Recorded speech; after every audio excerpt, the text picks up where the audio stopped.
नमस्कार, मी सुनेत्रा. तुमची सुनेत्रा या चॅनेलमध्ये सहर्ष स्वागत आहे.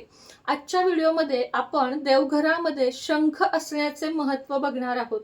तसं तर पूर्वीची माणसं म्हणत असत की देवघरात शंख नसावा, घराचा शंख होतो. म्हणजेच काय, सगळी आरडाओरड होते असं म्हटलं जातं. मात्र शंख कुठला नसावा आणि एक्झॅक्टली कुठला असावा याची माहिती मी तुम्हाला आज या ठिकाणी देणार आहे.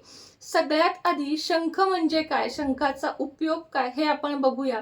शंख हा लक्ष्मी मातेचा भाऊ मानला जातो आणि त्यामुळे शंखाला खूप सारे महत्त्व आहे. शंख हा समुद्र मंथनातून आलेला एक भाग आहे, त्यामुळे शंखाचे महत्त्व खूप जास्त आहे. मात्र वाजवायचा शंख म्हणजे आपण ज्याच्यातून ध्वनी काढतो, वाजवण्याचा शंख आणि देवघरातला शंख हे दोन्ही वेगवेगळे असतात. जो शंख आपण वाजवतो त्याची पूजा करू नये आणि ज्याची पूजा करतो तो वाजवू नये.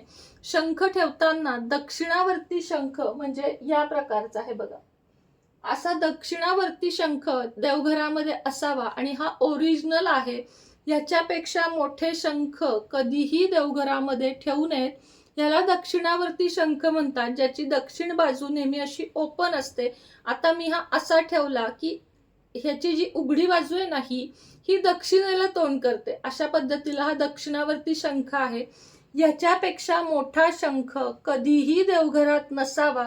आकाराने एवढा आणि ओरिजिनल. आता हा एकदा पडला तरी ह्याचे 2 तुकडे होतात, कारण हा प्लॅस्टिकचा नाहीये. त्यामुळे अशा पद्धतीचा आणि एवढा शंख देवघरात ठेवावा. देवघरात शंख ठेवताना त्याला एक अशा पद्धतीचे कासवाचे किंवा कोणतेही स्टँड तुम्ही ठेवू शकता, किंवा मग निरांजनावर ठेवलं तरीही चालेल. आणि त्याच्यामध्ये नेहमी पाणी भरा, कधी साखर भरा, कधी तांदूळ भरा. दक्षिणावर्ती शंखामध्ये दक्षिणावर्ती शंखामध्ये जर तुम्ही साखर ठेवली, थोडे दिवस ठेवायची, साखर ठेवली तर नात्यांमध्ये गोडवा निर्माण येतो आणि ती साखर नंतर पती पत्नी किंवा घरातल्या सगळ्यांनी खावी, म्हणजे प्राशन करावी. त्यामुळे नात्यांमध्ये गोडवा येतो. जर शंखामध्ये आपण तांदूळ भरून ठेवले तर आपल्या घरामध्ये अन्न धान्य समृद्धी याची कमी भासत नाही. म्हणून कधी साखर तर कधी तांदूळ भरावे. तिसरी गोष्ट, शंखामध्ये नेहमी पाणी असावे. म्हणजे या 2 गोष्टी तुम्ही 8-8 दिवस ठेवू शकता, पण कायमस्वरूपी शंखामध्ये पाणी असावे. हे पाणी सुकू देऊ नये. म्हणजे पाणी रोज त्याच्यात 1 चमचाभर पाणी मावतं, ते पाणी त्याच्यामध्ये ठेवावं. आणि दुसऱ्या दिवशी सकाळी घरामध्ये जर कोणी आजारी व्यक्ती असेल, तुमचं काही केलं ऐकत नसेल, गोळ्या औषधांचा प्रभाव पडत नसेल किंवा त्याला खूप त्रास होत असेल, अशा वेळेस या शंखातलं पाणी आपण त्या आजारी व्यक्तीला, रोगी माणसाला प्यायला द्यावे. दुसरी गोष्ट, शंखातले पाणी एका फुलावर घेऊन संपूर्ण घरामध्ये जर आपण शिंपडले तर घरामधली निगेटिव्हिटी अक्षरशः पूर्णपणे निघून जाते हळूहळू करत. या शंखामध्ये पाणी घेऊन जर आपण विष्णू लक्ष्मी मातेला आणि बाळकृष्णाला अभिषेक घातला, एक 5-6 वेळा पाणी घ्यायचं किंवा 11 वेळा, त्याच्यातनं पाणी घेऊन माता लक्ष्मी आणि भगवान विष्णू आणि बाळकृष्ण यांच्यावर ओम नमो भगवते वासुदेवाय नमः या मंत्राचा जप करत जर शंखातील पाणी आपण अभिषेकासाठी वापरले, म्हणजे नवीन पाणी घेऊन, तरीही आपल्या घरामध्ये सुख, संपदा, ऐश्वर्य नांदण्यास मदत होते. शंख हा कधीही एकापेक्षा जास्त ठेवू नये.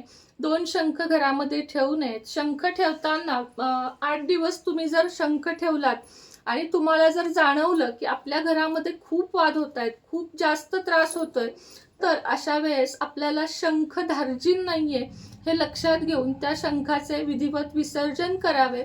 कारण प्रत्येकाच्याच घरात शंख असतो, पण तो कुणाकुणाला सूट होत नाही.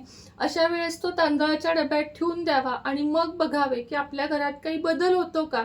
पण 90% लोकांना त्रास होत नाही. ज्यांना तो मानवत नाही त्यांनी तो लगेचच काढून टाकावा. असं काही नाही की ठेवलाच पाहिजे, आणि ठेवला तर त्याचे फायदे खूप चांगले आहेत. पण सेवा करणं महत्वाचं आहे. सेवा म्हणजे रोजच्या रोज स्वच्छता, चंदन, हळदी, कुंकू सगळं लावणं, त्यामध्ये पाणी ठेवणं, हे तितकंच महत्वाचं आहे. दुसरी गोष्ट म्हणजे शंख वाजवल्याने, वाजवण्याचा जो शंख असतो तो वेगळा मिळतो. शंख घरामध्ये वाजवल्याने घरामध्ये सुख, शांती, समृद्धी येते आणि घरातील निगेटिव्हिटी, वाईट ओरा हा जो असतो ना, तो अक्षरशः त्याचा पूर्णपणे नायनाट होतो. म्हणून दक्षिणावर्ती शंख आणि हा वाजवण्याचा शंख घरामध्ये असावा. तो जोरात वाजवावा, जेणेकरून आपल्या घराच्या कानाकोपऱ्यात त्याचा नाद घुमेल.